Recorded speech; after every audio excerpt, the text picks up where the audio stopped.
Good morning, friends. It's Sandra Clay, the pastor at Cook United Methodist Church, and it is day 2 of moving day for us, and so I appreciate your patience as we kind of get some things done here. Whew, and it has been a day. Yesterday was quite a day. Thank you to all of you who sent your love and your prayers and your well wishes, and we found almost all of the very important stuff. Moving from one apartment to another, that's about 300 to 400 steps apart, and that's it. It includes one elevator ride. Whew, I didn't realize that would be as difficult as moving even states away. So your prayers have meant so very much. For those of you who are joining us for the very first time, or you're still new to our devotional time or anything else that we're doing as a part of the ministry at Cook United Methodist Church, welcome, welcome, welcome, welcome. We're finding those of us who are kind of gathering our hearts and our minds together each day are finding strength in our community, because we are all trying to find our way through. So welcome, welcome. If you like what you hear, hit the subscribe button or notification button, whether you're finding us on Facebook or on YouTube, and that way you'll know when something else pops up for us. A lady, sweet lady from our church, Miss Jean. Well, we have several of those, but we're not doing last names, just to respect people's privacy. And then if you want to tell, you can tell. But when I asked very early on, we're going on like 4 months now, about favorite verses. One sweet lady shared with me it's almost like a sense of home when she hears the Aaronic Blessing. I'm not sure, Miss Jean, that you know that's what that's called, but there is a passage, 2 verses from the 6th chapter of Numbers, and it's the blessing that Aaron, who served as priest to God's people, that's Moses' brother.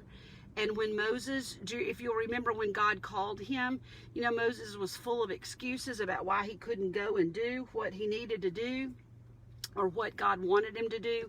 And so he sent his brother along to do his talking for him. Moses complained about being a stutterer, and I'm not going to sound good, all that kind of stuff. And so Aaron is the one who was taught by God to pronounce this blessing over the people, to teach them how to offer those kinds of blessings, and to be of that mind and of that spirit with one another. And so I want you to hear these 2 verses in Numbers, the 6th chapter, and then let's talk a little bit about blessing, what that means. Again, from Numbers 6, 24, 25, and 26. That's 3 verses. The Lord bless you and keep you. The Lord make his face to shine upon you and be gracious to you. The Lord lift up his face or countenance to you and grant you peace. This is the word of God for us, the people of God. Thanks be to God. We know that this blessing was very important because, get this, it's been found inscribed in large part, inscribed in on two different surfaces that have been found, dating back to the late 7th century and the early 8th century. One was a jar that was found in the Upper Sinai Peninsula, so it wouldn't have been too awfully far from where the Israelites had been set freed, right in the middle of where they had been wandering. And the other thing where it was found was on an amulet. An amulet was something that you could wear around your neck, wear on your clothes. An amulet could like a medallion on a necklace or something, and inscribed on two silver amulets were this blessing, which leads us to believe that the blessing was offered by those living because they knew that it to be important to the one who was buried. And the Israelites believed in Sheol, which was that kind of intermediary place, kind of a after life on earth and before life eternal with God.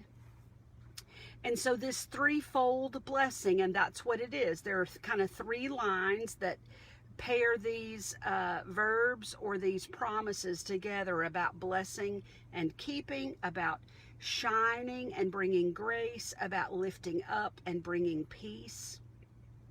And so very quickly, what the Aaronic blessing means is offering, may you be blessed with the protection of God. That's the blessing and the keeping part. May God protect you. The second part, may the Lord make his face to shine upon you. Well, there's two layers of this. Not only does the face shine upon you, you have to be looking at it, and God has to be looking at you for you to feel that raining down, shining down on you. You know how a sunflower turns its face to the sun no matter where the sun is in the sky? That's that kind of relationship. May you and God be looking at you, paying attention to you, seeking you out to pour favor on you. And grace, we know from living on this side of the cross that grace is that getting so much more than we would ever deserve, the kindness and favor and blessing of God.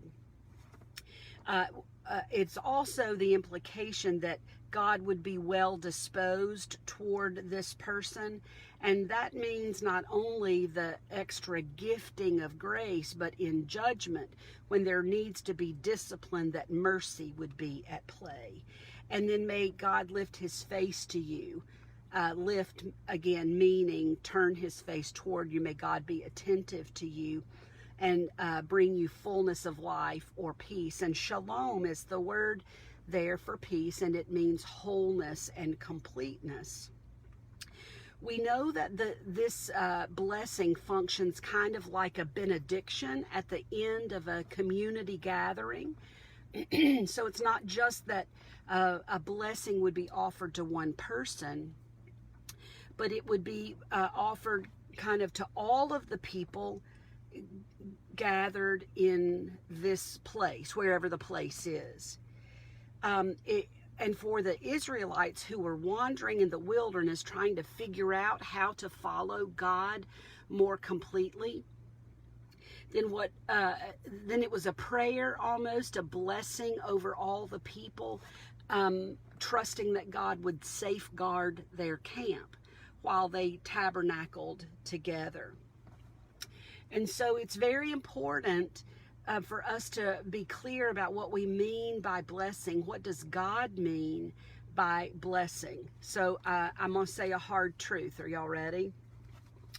I think in the Christian church today, we expect the same thing of these words of blessing that the Israelites did. Yet they were very early in their faith and their faith in and understanding of God. This was all kind of new to them early on, a new thing that God was doing.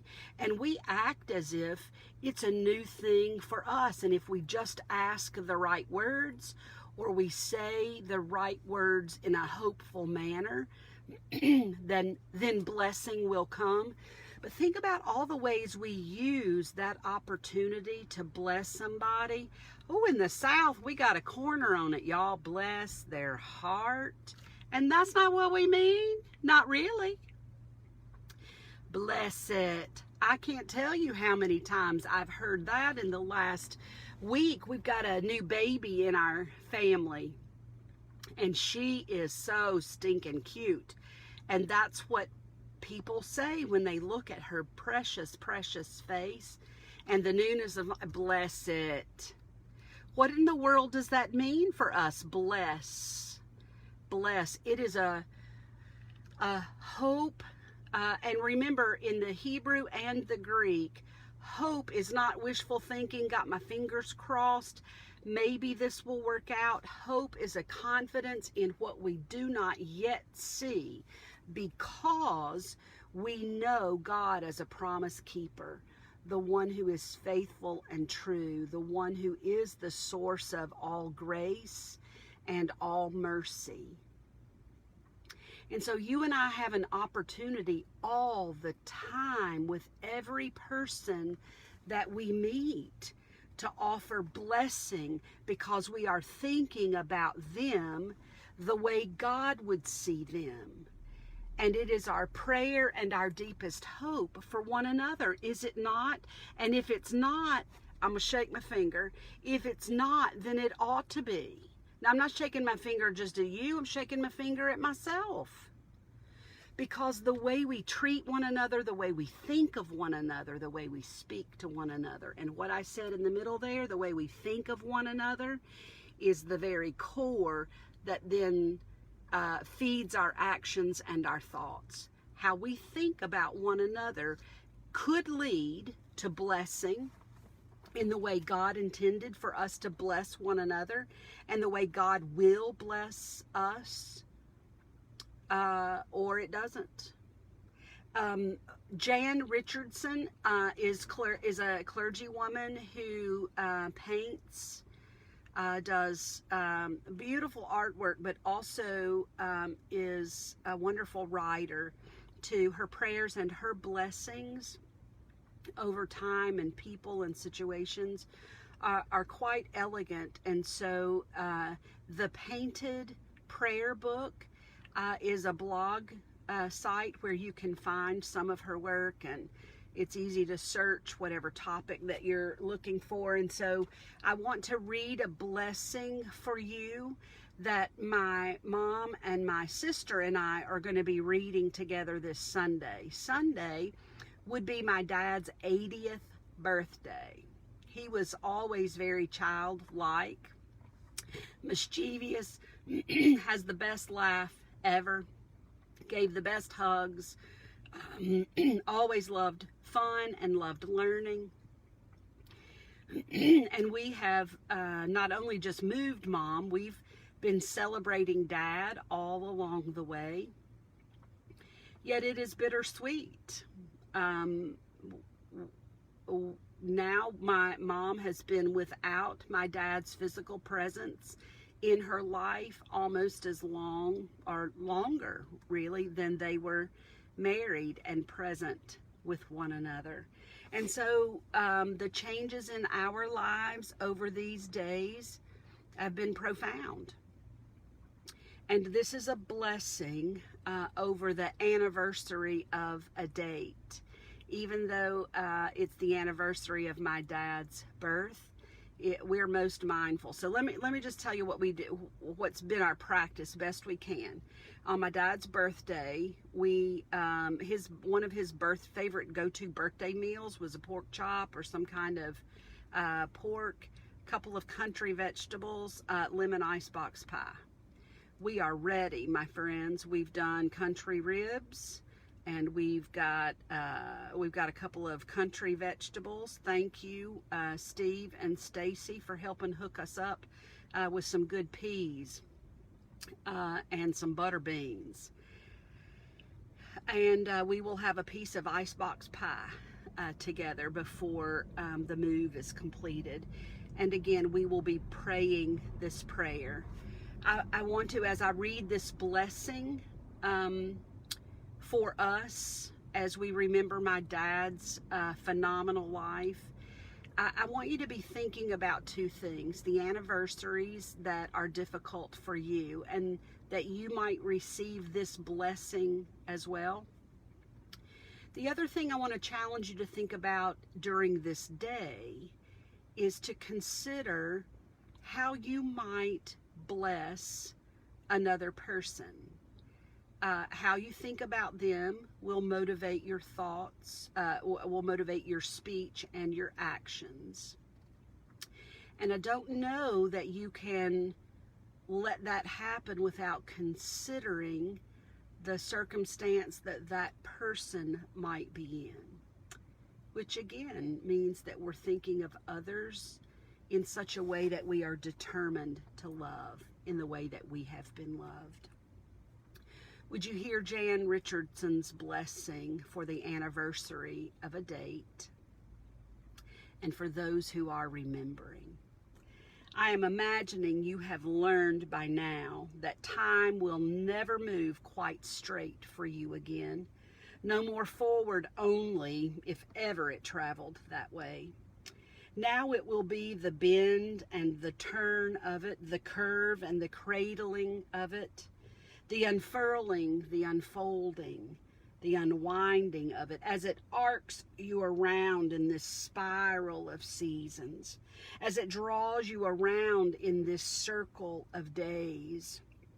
Like today, for instance, this day, come Sunday, that marks a year since last you passed by this gate, this threshold, this door that lives with such vividness in your memory, opening unto the chamber of your heart, where what this day once held keeps happening.